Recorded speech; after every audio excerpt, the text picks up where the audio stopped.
26 जनवरी हम इसलिए मनाते हैं क्योंकि उस दिन हमारा संविधान लागू हुआ था। 15 अगस्त 1947, 26/11/1949, 26/1/25, ये 3 जो तारीख है ये हमारे इतिहास और भारतीय संविधान में महत्वपूर्ण है। क्या है? महत्वपूर्ण है। ठीक है। अब इन तीनों तारीख को जानने के लिए इस तारीख से तो सभी बच्चे वाकिफ होंगे। एक तारीख है जो ऊपर 15 अगस्त 1947, उस दिन देश आज़ाद हुआ। क्या हुआ? यानी देश आज़ाद हुआ। तो हम ये कह सकते हैं कि हमारा जो देश था वो किससे फ्रीडम हुआ? उसको फ्रीडम किससे मिली? उसको जो फ्रीडम मिली वो किससे मिली? ब्रिटिश रूल से। किससे? ब्रिटिश रूल से। किससे? British rule. ब्रिटिश रूल 1947 तक भारत में रहा। ब्रिटिश रूल 1947 तक भारत में रहा। उसके बाद ब्रिटिशर्स यहाँ से चले जाते हैं और ये देश मेरे हाथों में सौंप दिया जाता है। जैसे ही देश मेरे हाथों में आता है, अब मेरे सामने चुनौतियाँ होती हैं कि इस देश के अंदर कानून, शासन और व्यवस्थाएं कैसे चलाई जाएंगी, क्योंकि इस देश में रहने वाले लोग, इस देश की जो संपत्ति हमारे हाथ में लगी है उस संपत्ति का बंटवारा कैसे होगा। क्योंकि यहाँ पर राजे कौन थे? राजा लोग थे। जब यहाँ से ब्रिटिशर्स गए तो यहाँ पर इंडिया में राजा लोग बहुत थे।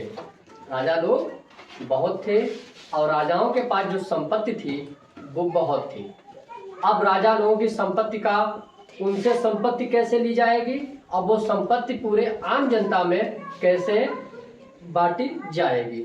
अब इसका बंटवारा होगा 15 अगस्त 1947 के बाद में। ये सारी प्रक्रियाएं शुरू होंगी क्योंकि हमारे पास देश तो आ गया है। अब देश के अंदर जो जनता है उसके लिए कानून बनाए जाएंगे, उसकी न्याय व्यवस्था कैसी होगी। यानी अगर कोई परेशान होता है, कोई व्यक्ति अगर किसी को परेशान करता है या कोई ऐसे गलत कार्यों में फंस जाता है तो उसके लिए क्या न्याय होगा। अब बादशाहत तो होगी नहीं, ठीक है ना। उसके बाद यहाँ पर कोई राजा होगा तो अब सामने ऑप्शन क्या होगा, हम यहाँ पर बेहतर तरीके से न्याय व्यवस्था कैसे स्थापित कर पाएँ। यह पहला प्रयास करेंगे हम 15 अगस्त 1947 यानी आज़ादी मिलने के बाद। जैसे हमें आज़ादी मिलेगी हम अपना काम शुरू कर देंगे। तो ये काम किसके माध्यम से होगा? ये काम जो होगा अब वो होगा एक किताब के माध्यम से। किसके? एक किताब से। उस किताब को लिखना शुरू किया जाएगा। वो किताब लिखी जाएगी और लिखने के बाद उस किताब को जो पूरा किया जाएगा वो किताब पूरी हो जाएगी 26 नवंबर 1949 को। इस दिन क्या होगा? इस दिन आपका जो कॉन्स्टिट्यूशन होगा वो कॉन्स्टिट्यूशन क्या हो जाएगा? बनकर तैयार हो जाएगा। बनकर तैयार हो जाएगा। तैयार हो जाएगा। किताब जो आपके हाथ में आएगी ये अब आपके लिए न्याय, आपके अधिकार और भारत के अंदर शासन प्रणाली किस प्रकार से होगी, ये किताब 26 नवंबर 1949 को बनकर तैयार होगी। ये हमारी पहली सीढ़ी होगी कि हम आज़ादी के बाद इस किताब को लिखने तक कितना हमें वक्त लगेगा और उस वक्त के अंदर कितनी हमारी मेहनत होगी कि हम जो किताब लिख रहे हैं क्या वो जो किताब के अंदर जो चीज़ें हमने लिखी हैं क्या वो भारत के प्रत्येक नागरिक को समान अधिकार, समान न्याय, समान संपत्ति का वितरण क्या उचित तरीके से हो पाएगा, ये किताब तय करेगी। जैसे ही ये किताब बनकर तैयार होगी लेकिन फिर एक अगली डेट और आएगी। अगली तारीख है 26 जनवरी 1950। कितनी?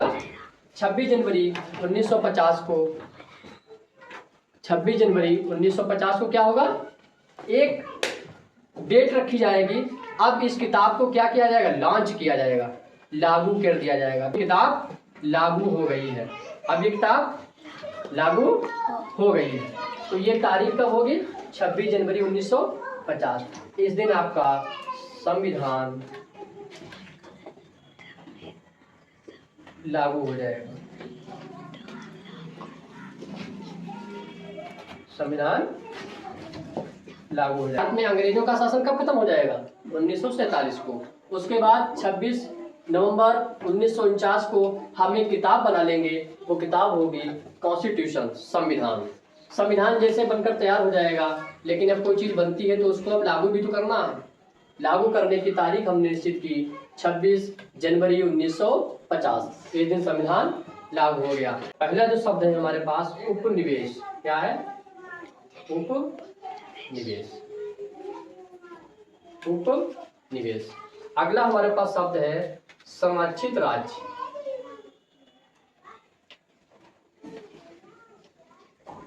समाक्षित राज्य। अगला हमारे पास शब्द है, अगला जो शब्द हमारे पास है डोमेनियन, और अगला शब्द है संप्रभु राज्य।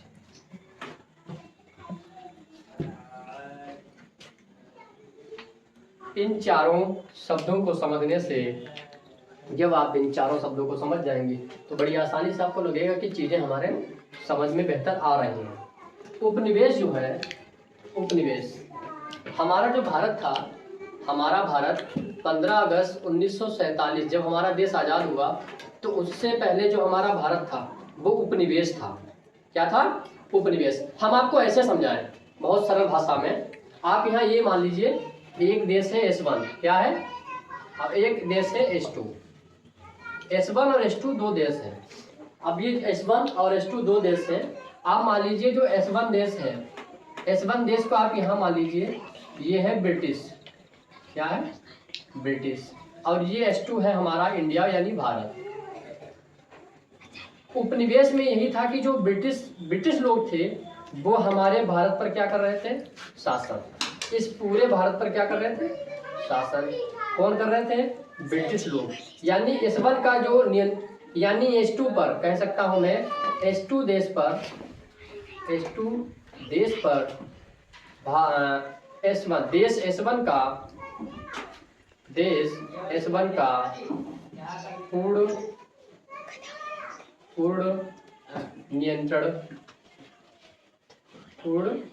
नियंत्रण था। S1 का S2 पर पूर्ण नियंत्रण, यानी जो हमारा भारत था, अर्थात जो भारत था, भारत एक उपनिवेश था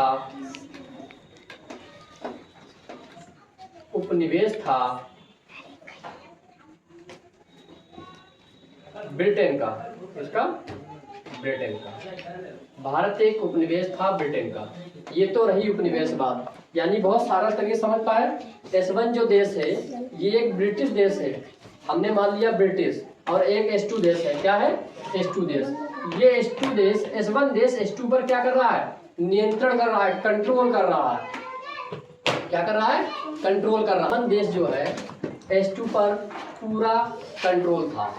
तो जो ब्रिटेन था, ब्रिटेन भारत के ऊपर पूरा कंट्रोल कर रखा था कि हम तुम्हारे ऊपर कंट्रोल है। भारत के पास कोई ऐसी ताकत नहीं थी कि सारे अपने निर्णय अपने आप ले सके। ये था S1 और S2 का, बहुत सरल भाषा में। अब यहाँ आ जाइए, यहाँ भी मान लीजिए S1 देश था एक और एक S2 देश था, लेकिन नियम ये, अभी जो S1 देश है ये भी हमने मान लिया यहाँ ब्रिटेन, क्या है? ब्रिटेन, ब्रिटिश या ब्रिटेन।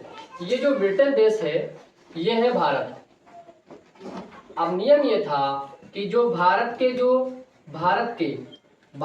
रक्षा और विदेश के मामले, रक्षा यानी सिक्योरिटी भारत की, और भारत आपका कह सकते हैं जो विदेश में जो भारत की जो पॉलिसी थी वो ब्रिटेन देखेगा।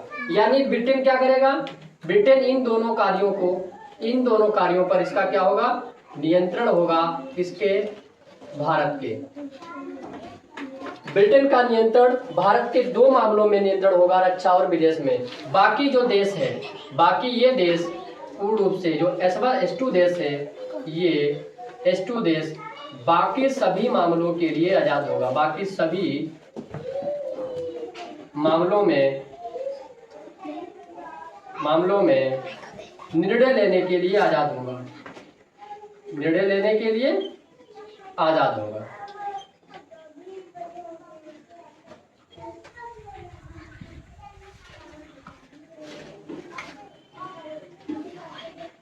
बहुत सरल तरीके से हमने बता दिया कि संरक्षित राज्य का मतलब है कि जो एक S1 देश है वो ब्रिटेन है, S2 देश भारत। अब भारत के जो रक्षा और विदेशी जो मामले हैं, रक्षा और विदेशी मामले, उस पर नियंत्रण होगा S1 देश का। लेकिन जो S2 के बाकी जो मामले हैं उस पर जो नियंत्रण है वो भारत का होगा। भारत आज़ाद होगा। यानी भारत के अंदर एक राज्य था, जैसे कह सकते हैं हैदराबाद। क्या कह सकते हैं? हैदराबाद ब्रिटेन का संरक्षित राज्य था तो हैदराबाद इसी भारत में, लेकिन हैदराबाद पर ब्रिटेन ने यह कह दिया कि तुम्हारे अंदर जो तुम्हारे राज्य की जो सिक्योरिटी है, तुम्हारे राज्य की सिक्योरिटी और तुम्हारी पॉलिसी, जो विदेशी पॉलिसी है, यानी तुम्हारे राज्य के बाहर की पॉलिसी, वो हमारे हाथों में होगी। बाकी तुम सब देखो, पुलिस व्यवस्था सब तुम देखो, ठीक है? पुलिस हम भी देखेंगे, सिक्योरिटी हमारे अंदर आएगी, बाकी तुम्हारे मामले सब होंगे, ठीक है? अगला है डोमेनियन। क्या है? डोमेनियन में भी यहाँ मान लीजिए आप एक S1 देश है और एक S2 देश है। क्या है? S1 और S2 देश। अब डोमेनियन में ये है कि ये राज्य आज़ाद तो है, ये भी यहाँ ब्रिटेन मान लीजिए। क्या है? ब्रिटेन को मैं यहाँ इसलिए ले रहा हूँ क्योंकि भारत ने गुलामी ब्रिटेन की ज़्यादा की है, ठीक है? तो अब मानसिकता हमारी ब्रिटेन के आगे, इसलिए कि हम बार एक ब्रिटेन हमारे पास एग्जाम्पल अच्छा है। यहाँ मान लीजिए भारत है, मेरे लाल समझ में आ रहा ना? आ रहा। तो S1 देश ब्रिटेन और S2 देश भारत। लेकिन अब यहाँ क्या है कि भारत निर्णय तो सभी लेगा। भारत सभी निर्णय लेने के लिए स्वतंत्र है।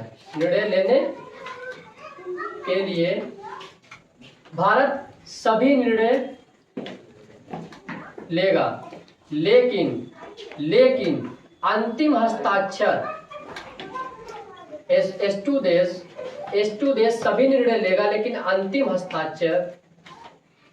हस्ताक्षर कुल मिला के कहें तो S1 देश के होंगे।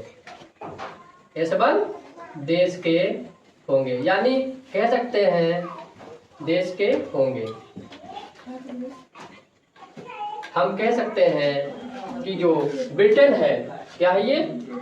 जो ब्रिटेन है, ब्रिटेन भारत को निर्णय लेने के लिए तो कह रहा है। भारत ब्रिटेन से कह रहा है कि हमें आज़ाद कर दो। का तुम आज़ाद हो, सारे निर्णय ले लो, लेकिन साइन हम ही करेंगे तुम्हारे निर्णय पर साइन हम ही करेंगे। तो बात क्या रही? हम जो निर्णय लेंगे तुम उसको जांचोगे, तुम्हारी इच्छा होगी तो साइन करोगे, नहीं इच्छा होगी तो उस पर हस्ताक्षर नहीं करोगे। तो ये था डोमेनियन राज्य। तो भारत को ब्रिटेन लोगों ने कहा कि हम तुम्हें डोमेनियन राज्य देते हैं, तुम्हें डोमेनियन बनाते हैं। डोमेनियन बनाने का मतलब कि निर्णय तो आप लोगे, लेकिन अंतिम हस्ताक्षर हमारे होंगे। अगला है संप्रभु राज्य। तो संप्रभु राज्य में फिर बना दिया हमने S1 देश और S2 देश। अब इसमें ये था कि जो S2 देश था, S2 देश क्या था? ये जो S2 देश था, यह सभी मामलों के निर्णय लेने के लिए स्वतंत्र था। निर्णय लेने के लिए स्वतंत्र था। अब इस देश पर अब S1 का S2 देश पर कोई नियंत्रण नहीं है। हम कह सकते हैं कि अब नियंत्रण नहीं है। अर्थात कह सकते हैं कि ये जो है संप्रभु राज्य बनने में हमें, अर्थात हम कह सकते हैं हमें संप्रभु बनने में हमारी जो तारीख निश्चित की गई 15/8/1947 1947। बेटा समझ गए कहानी कहाँ से चली? कहानी यहाँ से चली और ये 15 अगस्त 1947 हम कहाँ पहुंचे? वहाँ, यानी जो ब्रिटेन की मानसिकता थी वो हम पर चलती तो गई लेकिन हम आखिरकार इस ब्रिटेन की मानसिकता से हम आजाद हो गए।